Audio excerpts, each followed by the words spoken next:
Hello दोस्तों, नमस्कार। आइए आज हम संख्याओं पर संक्रियाएं पढ़ते हैं। ऑपरेशंस ऑन नंबर्स क्या होता है? समरक या समृद्ध नियम, क्रम विनिमय नियम, साहचर्य नियम, वितरण नियम, निरसन नियम, closure property, commutative law, associative law, distributive law, cancellation law. तो समरक या समृद्ध नियम योग और गुणा दोनों के लिए लागू होता है।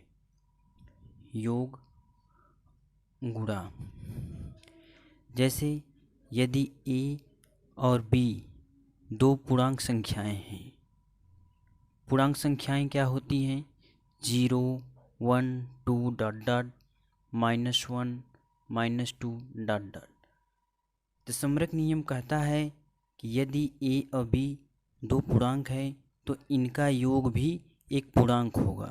a + b भी पूर्णांक होगा।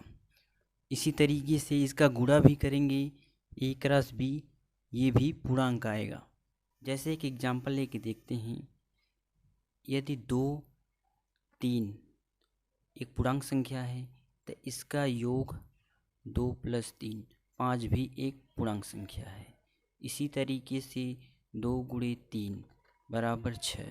2, 3 भी पूर्णांक है, इसका गुणनफल 6 भी पूर्णांक है। इसी को समरक नियम कहते हैं। एक चीज़ का विशेष ध्यान दें, समरक का नियम योग व गुणा दोनों के लिए लागू होता है जब संख्याएं पूर्णांक हों, पूर्ण हों, प्राकृतिक। पूर्णांक मतलब 0, 1, 2 डॉट डॉट, -1, -2 डॉट डॉट। पूर्ण संख्या 0, 1, 2, 3 डॉट डॉट। प्राकृतिक संख्या 1, 2, 3 डॉट डॉट। तो समरक नियम योग व गुणा दोनों के लिए लागू होगा जब संख्याएं पूर्णांक हों, पूर्ण हों, प्राकृतिक, इन सब के लिए लागू होगा। कि दो पूर्णांकों का योग एक पूर्णांक आएगा, या दो पूर्ण संख्याओं का योग एक पूर्ण संख्या आएगी, या दो प्राकृतिक संख्याओं का योग एक प्राकृतिक संख्या आएगी। इसी तरीके से गुणा के लिए भी दो पूर्णांकों का गुणा एक पूर्णांक प्राप्त होगा, दो पूर्ण संख्याओं का गुणा पूर्ण संख्या प्राप्त होगी, दो प्राकृतिक संख्या का गुणा एक प्राकृतिक संख्या प्राप्त होगी।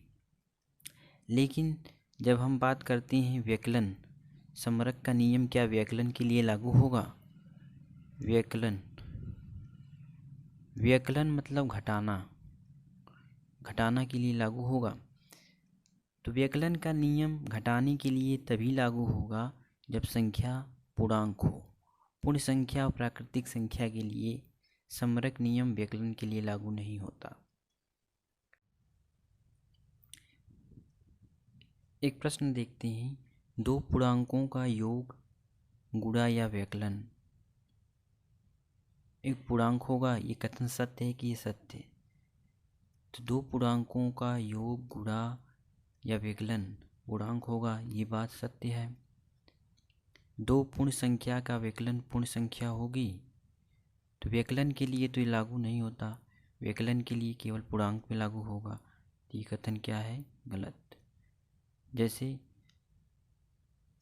2 व 3 ये पूर्ण संख्या है, लेकिन जब इसका व्यकलन करें, यदि हम 2 में से 3 घटाएं तो -1 प्राप्त होता है, जो कि पूर्ण संख्या नहीं है।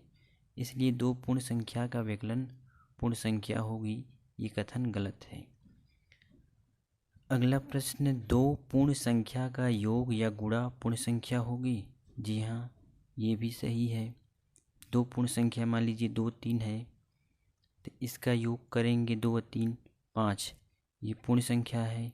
गुणा करेंगे 2 × 3 6, ये भी क्या है? पूर्ण संख्या।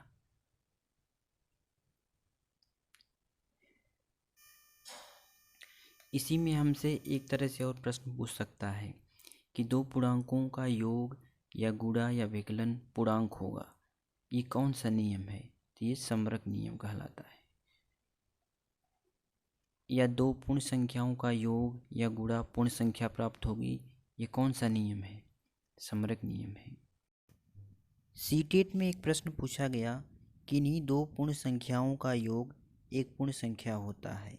पूर्ण संख्याओं के इस गुण को क्या कहते हैं? ये कौन सा हो जाएगा? समरक गुण। योग के लिए जोड़, गुणा के लिए ये। इसी तरीके से क्रमिन्वी नियम क्या होता है?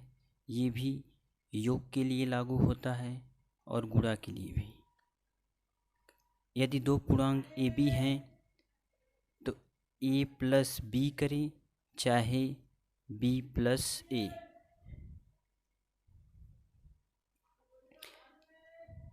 ये हमेशा बराबर होगा। इसी तरीके से गुणा करें, ए क्रॉस बी चाहे बी क्रॉस ए, ये भी बराबर आएंगे। जैसे 2 में 3 जोड़ें चाहे 3 में 2 जोड़ें, ये हमेशा बराबर आएंगे। इसी तरीके से 2 में 3 का गुणा करें या 3 में 2 का गुणा करें, ये भी हमेशा बराबर आएगा।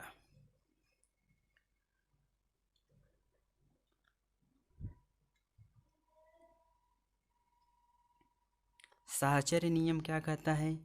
यदि ए बी सी 3 पूर्णांक संख्याएं हैं तो ए बी को जोड़कर सी को जोड़ें या बी और सी को जोड़कर ए को जोड़ें, ये बराबर आएगा। इसी तरीके से गुणा के भी ए क्रॉस बी का गुणा करके सी से करें, चाहे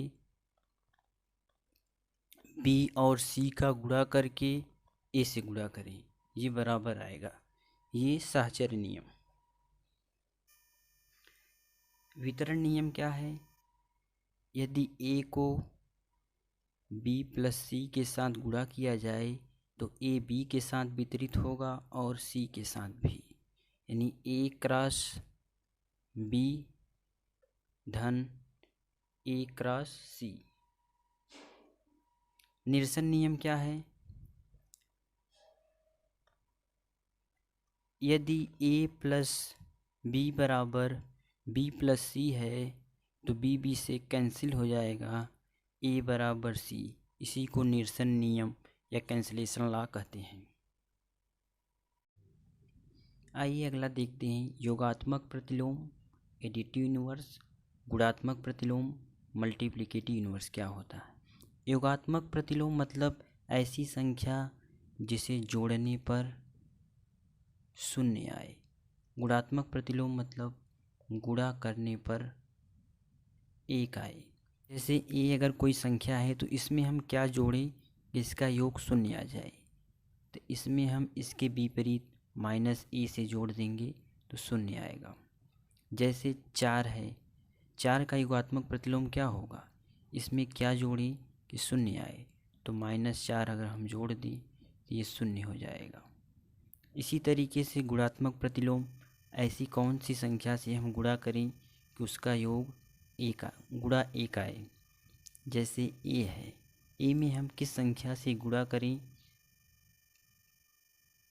कि वह 1 हो जाए, तो इसमें गुणा करेंगे 1/a से, तो इसका गुणा 1 आ जाएगा। जैसे 4 है, 4 का गुणात्मक प्रतिलोम क्या होगा? 1/4।